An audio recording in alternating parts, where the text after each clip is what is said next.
కేసీఆర్ గారు 7.5 లక్షల ఎకరాలకు నీళ్లు ఇవ్వాలని చెప్పి గోదావరి జలాల మీద పూర్తి హక్కు ఖమ్మం జిల్లాకి దక్కాలని చెప్పి, ఎందుకంటే మీ తర్వాత కిందికి ఆంధ్రాకి, ఆంధ్రా నుంచి కిందికి సముద్రంలోకి నీళ్లు పోతాయి. తెలంగాణలో కిందేమీ లేదు ఇంకా ఖమ్మం తర్వాత, కొత్తగూడెం తర్వాత. కాబట్టి మన నీళ్లు, మన గోదావరి నీళ్లు మరి ఏవైతే పూర్తి స్థాయిలో ఖమ్మం జిల్లాకి దక్కాలో దానికోసం సీతారామ సాగర్ అనే ప్రాజెక్టును అద్భుతంగా డిజైన్ చేసి 7.5 లక్షల ఎకరాలు, కొత్తగా 3,40,000 ఎకరాల ఆయకట్టు, అట్లాగే స్థిరీకరించబడే ఆయకట్టు ఏదైతే ప్రస్తుతం కృష్ణ కింద ఉందో, ఎన్ఎస్పి కింద ఉందో దాన్ని కూడా స్థిరీకరించడానికి మరొక 3.5 లక్షల ఎకరాలకి, మొత్తం కలిపి 7.5 లక్షల ఎకరాలకి నీళ్ళిచ్చే ప్రతిపాదించే ప్రాజెక్టు సీతారామ సాగర్. ఏనుగెళ్ళింది తోక చిక్కింది అన్నట్టు 90% పనులు కేసీఆర్ గారే పూర్తి చేసినారు. చేసి చివరికి మనం దిగిపోయే నాడు డిసెంబర్ 2023లో కట్టిన ఇల్లు పెట్టిన పొయ్యి అన్నట్టుగా వీళ్ళ చేతికి తాళాలు ఇచ్చి మనం పక్కకు తప్పుకున్నాం. 2 ఏళ్ళైంది. ఏం చేశారు మరి? అశ్వారావుపేటలో ఈరోజు నిజానికి ఒక్క సీతారామ సాగర్ ద్వారా 1,30,000 ఎకరాలకి నీళ్ళు ఇచ్చేదానికి కేసీఆర్ గారు డిజైన్ చేశారు. సత్తుపల్లి నియోజకవర్గంలో కల్లూరు కావచ్చు, వేంసూరు కావచ్చు, పెనుబల్లి కావచ్చు, 4 మండలాల్లో 40,000 ఎకరాలకు నీళ్ళు ఇవ్వడానికి సీతారామ సాగర్ని కేసీఆర్ గారు డిజైన్ చేశారు. ఇవాళ ఇల్లెందు నియోజకవర్గంలో 20,000 ఎకరాలకు నీళ్లు రావాలి, కొత్తగూడెంలో 10,000 ఎకరాలకు రావాలి, అట్లాగే వైరా నియోజకవర్గంలో 20,000 ఎకరాలకు నీళ్లు రావాలి.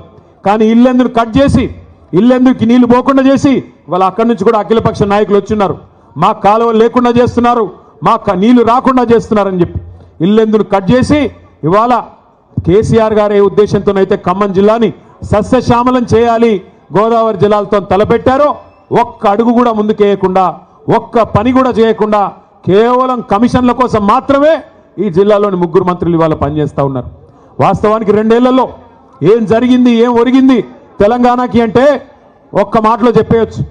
రామాయణం కదా, కట్టే కొట్టే తెచ్చే అన్నట్టుగా ఏందయ్యా కాంగ్రెస్ ప్రభుత్వం 2 ఏళ్లలో చేసింది అంటే ఎగవేతలు, కూల్చివేతలు, పేల్చివేతలు, ఈ 3 తప్ప పీకిందేమీ లేదు. ఎగవేతలు 1, 2 ఎన్ని హామీలు ఎగ్గొట్టారు. ఇదే ఖమ్మం జిల్లాలో కౌలు రైతుల సంఖ్య చాలా పెద్ద ఎత్తున ఉంటుంది. ఆ రోజు రేవంత్ రెడ్డి పిసిసి అధ్యక్షుడిగా ఉత్తరాలు రాసినాడు కౌలు రైతులకి.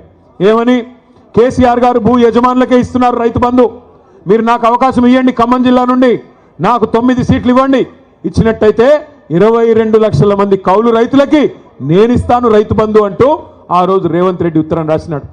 కేసీఆర్ గారు 2 పంటలకు ఇస్తున్నారు రైతు బంధు, నేను 3 పంటలకు ఇస్తా అన్నాడు. కేసీఆర్ గారు 10,000 ఇస్తే ఎకరానికి నేను 15,000 15,000 రూపాయలు ఇస్తానని చెప్పాడు.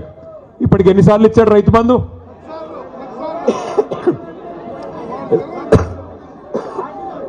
బూతులొద్దు కానీ 15,000 ఇస్తానని చెప్పి 12,000 కుదించి అది కూడా ఇప్పటికి ఇచ్చింది ఒక్కసారి.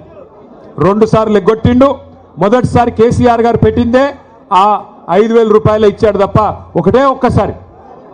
2 ఏళ్లలో ఈ ప్రభుత్వం రైతు బంధు వేసింది ఒక్కసారి, అది కూడా తగ్గించి 15,000 అని చెప్పి 12,000 కుదించి అది కూడా మొన్న ఒక్కసారి వేశారు. మళ్ళీ ఇప్పుడు సంక్రాంతి పండుగ రాబోతా ఉంది. మరి ఇప్పుడు వేస్తారో వేయరో ఎవరికి తెలియదు. ఎంత దారుణం అంటే కౌలు రైతులను మర్చిపోయారు, 3 పంటలకు రైతు బంధు ఇస్తామనేది మర్చిపోయారు, 15,000 మర్చిపోయారు. రైతు కూలీలకు పెద్ద పెద్ద కానీలు చెప్పారు. రైతు కూలీలకు కూడా నెలకు 1,000 రూపాయలు చొప్పున ఇస్తామన్నారు. 25 నెలలు అయిపోయింది. మరి వచ్చినాయా నెలకు 1,000 రూపాయలు ఎవరికన్నా రైతు కూలీలకి? ఎక్కడా ఎవరికేం లేదు. ఇందిరమ్మ ఆత్మీయ భరోసా అన్నారు, వచ్చిందా ఎవరికన్నా ఆత్మీయ భరోసా? రైతులకు, కౌలు రైతులకు, రైతు కూలీల సంగతి దేవుడెరుగు. ఇవాళ షాపుల్లో యూరియా అనేది దిక్కులేదు. షాపుల్లో యూరియా